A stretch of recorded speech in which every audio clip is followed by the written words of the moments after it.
So hello friends, this is your boy Abhishek Mishra and welcome to the 7th episode of Book Talks with Abhishek. Basically इस series में हम लोग different books के बारे में discussion करते हैं, उनके पॉजिटिव पॉइंट्स क्या हैं, उनके नेगेटिव पॉइंट्स क्या हैं, कौन से एग्जामिनेशंस के लिए आप उस किताब को इस्तेमाल कर सकते हो, इन सभी चीज़ों के बारे में हम लोग डिटेल में डिस्कशन करते हैं। At the end of the video आपको अच्छे तरीके से समझ में आ जाता है कि वो पर्टिकुलर किताब आपके लिए अप्रोप्रिएट है कि नहीं, आपको किताब खरीदनी चाहिए कि नहीं खरीदनी चाहिए, ये चीज़ आपको अच्छे तरीके से समझ में आ जाती है। तो चलिए आज का वीडियो शुरू करते हैं।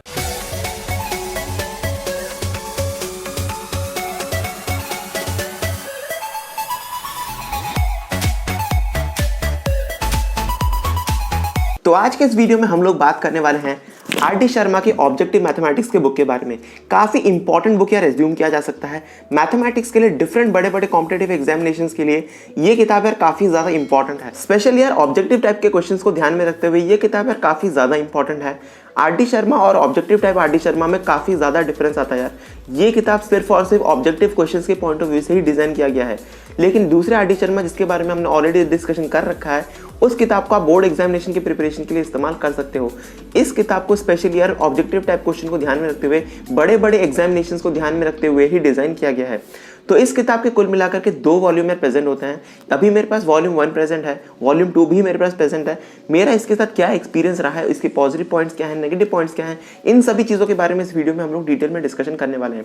तो अभी आप अपनी स्क्रीन पर दोनों की दोनों किताबें यार देख सकते हो, वॉल्यूम 1 देख सकते हो, वॉल्यूम 2 देख सकते हो। किताबों को सही तरीके से देख करके समझ लेना काफ़ी ज़्यादा ज़रूरी है यार, क्योंकि खरीदने के बाद काफ़ी ज़्यादा प्रॉब्लम आ सकता है स्टूडेंट्स को। इसीलिए किताबों को एक बार अच्छे तरीके से देख लो। सो होपफुली आपको चीज़ें समझ में आ रही होंगी। इन दोनों के दोनों किताबों में मिलाकर के कुल मिलाकर के 53 टॉपिक्स समझाए गए हैं। इसके कंटेंट में कुल मिलाकर के 53 टॉपिक्स समझाए गए हैं। फर्स्ट वॉल्यूम में 26 चैप्टर्स हैं, सेकंड वॉल्यूम में 27 टॉपिक्स हैं। इस तरीके से दोनों को मिलाकर के 53 टॉपिक्स आपको यहाँ पर समझाए जाएंगे। यहाँ पर आपके algebra, geometry, trigonometry, calculus, each and every topic को अच्छे तरीके से समझाया गया है। अगर हम लोग डिटेल में कंटेंट के बारे में ही बात करें तो अभी आप अपने स्क्रीन पर पूरे के पूरे कंटेंट को देख सकते हो। कौन से टॉपिक्स आपको समझाए जाएंगे, कौन से टॉपिक्स आपको नहीं समझाए जाएंगे। अप्रॉक्सीमेटली यहाँ पर आपके सारे के सारे टॉपिक्स अच्छे तरीके से कवर हो जाते हैं। तो अभी आप अपनी स्क्रीन पर कंटेंट को देख सकते हो। इन सभी टॉपिक्स के ईच एंड एवरी टॉपिक के अच्छे तरीके से ऑब्जेक्टिव टाइप क्वेश्चंस को ही ध्यान में रखते हुए इस किताब को डिजाइन किया गया है। मैं फिर से इस चीज को मेंशन करना चाहूंगा कि यार इन किताबों से आप अपनी सिर्फ और सिर्फ थ्योरी की ही नहीं, ऑब्जेक्टिव टाइप के क्वेश्चंस की भी प्रिपरेशन कर सकते हो सकता है कि आप इससे अपने सब्जेक्टिव की प्रिपरेशन नहीं कर सकते। सब्जेक्टिव की प्रिपरेशन के लिए स्पेशली आर.डी. शर्मा अलग अपनी किताब निकालता है, लेकिन ऑब्जेक्टिव मैथमेटिक्स की जो आर.डी. शर्मा की किताब आती है, इस किताब से सिर्फ और सिर्फ आप अपने ऑब्जेक्टिव टाइप के क्वेश्चन ही सॉल्व कर सकते हो। यहाँ से आप अपनी एमसीक्यू की प्रैक्टिस अच्छे तरीके से कर सकते हो। इन दोनों ही किताबों से आप कुछ हद तक अपनी थ्योरी की प्रिपरेशन जरूर कर सकते हो।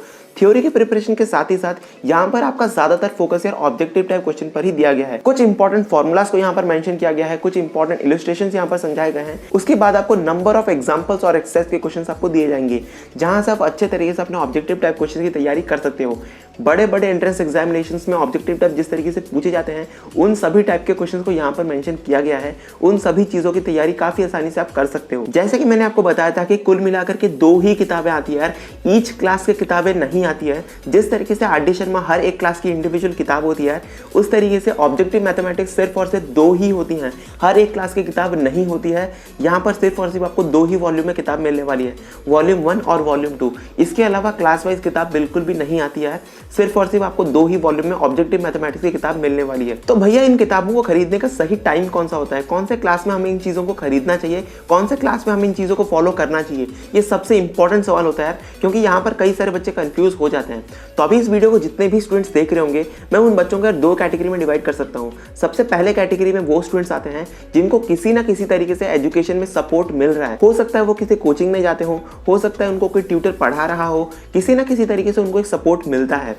दूसरे कैटेगरी में वो स्टूडेंट्स आते हैं जिनको कोई भी सपोर्ट नहीं मिलता है, सिर्फ और सिर्फ वो अपनी इंडिविजुअल प्रिपरेशन कर रहे हैं, बड़े बड़े एंट्रेंस एग्जामिनेशन की वो सेल्फ प्रिपरेशन से ही क्रैक करना चाहते हैं। तो 2 कैटेगरी में हम लोग डिस्ट्रीब्यूट कर सकते हैं। अगर हम लोग सबसे पहले कैटेगरी की बात करें, जहां पर आपको कोई ना कोई सपोर्ट मिल रहा है, उस केस में आप इस किताब को या क्लास 9th या क्लास 10th से खरीद सकते हो। मोस्ट अप्रोप्रिएट होता है क्लास 10 से आप इन किताबों को खरीद सकते हो। क्लास 10 से ही आप इन चीज़ों की प्रैक्टिस कर सकते हो। बड़े बड़े कोचिंग सेंटर्स में एडवांस प्रिपरेशन करवा लेते हैं। बड़े बड़े कोचिंग सेंटर्स में एडवांस में आपको कई सारे टॉपिक समझा देते हैं, जहाँ से आप इन किताबों को अच्छे तरीके से सॉल्व कर सकते हो। स्पेशली यार जो बच्चे कोचिंग सेंटर्स जाते हैं उनको क्लास 11th और क्लास 12th के कई सारे टॉपिक से कवर करवा लिए जाते हैं, जिनसे आप इन चीज़ों से आसानी से अपनी प्रैक्टिस भी कर सकते हो। आपने अपने कोचिंग के मटेरियल से प्रैक्टिस कर ली, इन किताबों से प्रैक्टिस कर ली, काफ़ी अच्छे तरीके से एक पर्टिकुलर चैप्टर की आप अच्छे तरीके से तैयारियां कर सकते हो। सो होपफुली आपको कैटेगरी 1 के बच्चों को अच्छे तरीके से समझ में आ गया होगा। अगर आपके पास सपोर्ट है, अगर आपके पास कोई ट्यूटर है, कोई कोचिंग सेंटर है, उन चीज़ों को आप फॉलो करते हो, तब जाकर के आप इस किताब को क्लास 10 से फॉलो कर सकते हो। अगर आपके पास कोई भी सपोर्ट नहीं है तो आपको इस किताब को क्लास 11th और क्लास 12th में ही खरीदना चाहिए। मोस्ट अप्रोप्रिएटली आपको इस किताब को क्लास 11th में ही खरीद लेना चाहिए। यहाँ पर आपके जितने भी टॉपिक्स हैं class 11th and class 12th, volume 1 and volume 2, दोनों की दोनों किताबें यार सिर्फ और सिर्फ क्लास 11th और क्लास 12th के टॉपिक्स को ही कवर करते हैं। अगर हम लोग कंटेंट के बारे में थोड़ा डेप्थ में डिस्कस करने की बात करें तो यहाँ पर आपको ईच एंड एवरी टॉपिक को काफी अच्छे तरीके से एक्सप्लेन किया गया है। एग्जाम्पल के साथ समझाना चाहता हूँ यार, एनसीईआरटी में एक ही चैप्टर में सर्कल, पैराबोला, इलिप्स और हाइपरबोला को समझाया गया है, जबकि यहाँ पर आपको इंडिविजुअल चैप्टर में उन सभी चीज़ों को समझाया जाएगा। इंडिविजुअल चैप्टर में आप सिर्फ और सिर्फ आप सर्कल की प्रिपरेशन कर सकते हो, इंडिविजुअल चैप्टर में सिर्फ और सिर्फ आप इलिप्स की प्रिपरेशन कर सकते हो। प्रीवियस ईयर में सर्कल के कितने क्वेश्चंस आए हैं, किस तरीके से डिफरेंट टाइप के क्वेश्चंस बन सकते हैं, इन सभी चीज़ों की तैयारी आप एक पर्टिकुलर चैप्टर्स में काफ़ी अच्छे तरीके से तैयारी कर सकते हो। 53 टॉपिक्स आप समझ सकते हो कि कितने अच्छे तरीके से यहाँ पर डिस्ट्रीब्यूशन किया गया है। हर एक टॉपिक को काफी अच्छे तरीके से एक्सप्लोर किया गया है। अगर हम लोग इस किताब के डिफिकल्टी लेवल की बात करें तो दोनों की दोनों किताबें यार काफी ज्यादा डिफिकल्ट हैं। मॉडरेट लेवल से काफी ज्यादा ऊपर आप एज्यूम कर सकते हो। दोनों की दोनों किताबों के डिफिकल्टी लेवल अच्छी खासी आप एज्यूम कर सकते हो। बिल्कुल भी इन किताबों का यार आर.डी. शर्मा के साथ कंपेयर बिल्कुल भी मत करना। आर.डी. शर्मा की डिफिकल्टी लेवल आप थोड़ा सा एज्यूम कर सकते हो कि एनसीईआरटी के बराबर ही होती है, लेकिन यहाँ पर यार डिफिकल्टी लेवल काफी ज्यादा ऊपर होता है। अगर हम लोग कॉम्पिटिटिव एग्जामिनेशंस के बारे में बात करें, आखिर कौन से एग्जामिनेशंस के लिए आप इस किताब को इस्तेमाल कर सकते हो, तो देखो यार क्लास 12th के बाद जितने भी इंजीनियरिंग के एग्जामिनेशंस होते हैं, जितने भी इंजीनियरिंग के एंट्रेंस एग्जामिनेशंस होते हैं, उन सभी एग्जामिनेशंस के लिए आप इस किताब को इस्तेमाल कर सकते हो। चाहे वो आपका जेईई मेंस हो जाए, जेईई एडवांस हो जाए, उन सभी एग्जामिनेशन के लिए आप इस किताब को काफी अच्छे तरीके से इस्तेमाल कर सकते हो। इसके अलावा जितने भी आपके स्टेट की इंजीनियरिंग एग्जामिनेशंस होते हैं, KPPY की तैयारी कर सकते हो, इन सभी एग्जामिनेशंस के लिए अच्छे खासी तरीके से आप तैयारी कर सकते हो। क्लास 11th में, क्लास 12th में जितने भी आपके मैथमेटिक्स के एग्जामिनेशन होते हैं, उन सभी एग्जामिनेशन की तैयारी आप इस किताब से कर सकते हो। स्पेशली यार ध्यान रखना, ओलंपियाड एग्जामिनेशन के लिए ये किताब बिल्कुल भी डिजाइन नहीं किया गया है। ओलंपियाड एग्जामिनेशन के लिए आप दूसरे किताबों को फॉलो कर सकते हो। यहाँ पर मेरा ओलंपियाड एग्जामिनेशन से PRMO, RMO, INMO, इन सभी एग्जामिनेशन से यार होपफुली आपको समझ में आ रहा होगा। उन सभी एग्जामिनेशन में आपको सब्जेक्टिव टाइप क्वेश्चन पूछे जाते हैं, यहाँ से आप सब्जेक्टिव टाइप क्वेश्चन की तैयारी बिल्कुल भी नहीं कर सकते। इस किताब से सिर्फ और सिर्फ आप ऑब्जेक्टिव टाइप के क्वेश्चन ही कर सकते हो। इसके अलावा एक चीज़ को ध्यान में रखना जरूरी है, जेईई एडवांस की तैयारी के लिए भी दूसरी किताबें अवेलेबल होती है। आप कुछ हद तक यार जेईई एडवांस की तैयारी इस किताब से कर सकते हो। जेईई मेंस की अच्छी खासी तैयारी आप इस किताब से कर सकते हो। होपफुली आप इन सभी एग्जामिनेशन की तैयारी इन दोनों ही किताबों से अच्छे तरीके से कर सकते हो। मैथमेटिक्स के काफी सारे कॉन्सेप्ट, कई सारे क्वेश्चंस, इन सभी चीजों को यहाँ पर अच्छे तरीके से मेंशन किया गया है। अगर हम लोग ड्यूरेशन के बारे में बात करें, आखिर इन दोनों किताबों को अच्छे तरीके से कंप्लीट करने के लिए कितना टाइम लग सकता है, अगर आप अच्छे तरीके से टाइम देते हो, किताबों को सॉल्व करते हो, साइमल्टेनियसली अपने सब्जेक्टिव और ऑब्जेक्टिव टाइप के क्वेश्चन को खत्म करना चाहते हो, तो आपको कम से कम 2 साल का टाइम लगने वाला है। क्योंकि आप सिर्फ और सिर्फ इन दोनों किताबों के ऊपर रिलाय नहीं कर सकते, आप दूसरी किताबें भी फॉलो करोगे, आप दूसरे सब्जेक्ट को भी फॉलो करने वाले हो। इन सभी चीज़ों को साइमल्टेनियसली लेकर के चलने के लिए कम से कम आपको 2 साल का टाइम पीरियड लगने वाला है। इसीलिए मैं इस चीज़ को मेंशन करना चाहूँगा, अगर पॉसिबल हो इन किताबों को आपको क्लास 10th में ही खरीद लेना चाहिए।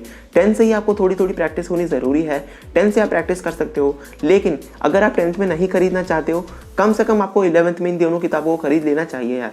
क्लास 11th और क्लास 12th का पूरा अच्छा टाइम पीरियड आप दे सकते हो। उन दोनों ही सालों में आप अपने बोर्ड के साथ ही साथ इन किताबों को फॉलो करते हुए बड़े बड़े कॉम्पिटिटिव एग्जामिनेशंस की तैयारी कर सकते हो। तो इस तरीके से हमने इन दोनों ही किताबों के कई सारे पॉजिटिव पॉइंट्स के बारे में डिटेल में डिस्कशन कर लिया। अगर हम लोग नेगेटिव पॉइंट्स के बारे में बात करें, मैं एक पॉइंट है जरूर मेंशन करना चाहूंगा। सबसे बड़ा नेगेटिव पॉइंट यही है कि यार यहाँ पर आपको कई सारे ऑब्जेक्टिव टाइप के क्वेश्चन ऐसे भी मिलने वाले हैं जहाँ की थ्योरी आपको दूसरे किताबों से फॉलो करनी पड़ेगी। यहाँ की थ्योरी यार बिल्कुल भी सफिशिएंट नहीं है। हैं, इस किताब की थ्योरी को आप पूरी तरीके से रिलाई नहीं कर पाओगे। इसीलिए थ्योरी को पढ़ने के लिए आपको दूसरी किताबों को भी फॉलो करना जरूरी है। मैं फिर से मेंशन करना चाहूंगा कि यार इस किताब में कई सारे क्वेश्चंस ऐसे होते हैं जिनकी थ्योरी समझने के लिए आपको दूसरी किताबों को फॉलो करना जरूरी है। इस किताब में उस पर्टिकुलर क्वेश्चन का थ्योरी नहीं मिलने वाला, इसीलिए आपको दूसरी किताबों को फॉलो करना भी जरूरी है। इस किताब के ऑब्जेक्टिव टाइप के क्वेश्चंस की डिफिकल्टी लेवल काफी ज्यादा अच्छी होती है। ऑब्जेक्टिव टाइप के क्वेश्चंस यहाँ पर काफी अच्छे तरीके से आपको मिल जाएंगे, लेकिन उनकी थ्योरी समझने के लिए आपको कई सारे दूसरी किताबों को फॉलो करना भी जरूरी है। सो होपफुली आपको सारी चीज़ें समझ में आ रही होंगी। अब आप अच्छे तरीके से डिसाइड कर सकते हो कि ये पर्टिकुलर किताब आपके लिए अप्रोप्रिएट है कि नहीं है। ओवरऑल अगर मैं बताना चाहूँ, ये दोनों की दोनों किताबें यार काफ़ी ज़्यादा इंपॉर्टेंट है। कई सारे कॉम्पिटेटिव एग्जामिनेशंस के लिए ये किताबें आपको काफ़ी अच्छे तरीके से हेल्प कर सकती हैं। कई सारे MCQ लेवल की तैयारी आप इस किताबों से फॉलो कर सकते हो, इसीलिए इन किताबों को फॉलो करना काफ़ी ज़्यादा ज़रूरी है। तो इस तरीके से हमने objective mathematics bye RD Sharma के दोनों वॉल्यूम के बारे में हमने डिटेल में डिस्कशन कर लिया। कौन से टॉपिक्स आप यहाँ से कर सकते हो, कौन से एग्जामिनेशन की तैयारी कर सकते हो, इसके पॉजिटिव पॉइंट्स क्या है, नेगेटिव पॉइंट्स क्या हैं, इन सभी चीज़ों के बारे में हमने डिटेल में डिस्कशन कर लिया। अगर आपको इसके अलावा कहीं पर भी कोई भी डाउट रह गया हो, प्लीज़ यार कमेंट सेक्शन में ज़रूर बताओ। उन सभी चीज़ों के बारे में हम लोग डिटेल में डिस्कशन कर सकते हैं। अगर आप चाहते हो कि हम किसी दूसरे किताब के बारे में भी डिस्कशन करें तो कमेंट सेक्शन में ज़रूर बताओ यार, हम उन सभी चीज़ों के बारे में ज़रूर डिस्कशन करेंगे। तो तब तक नहीं चलते हैं यार, have a good day and bye.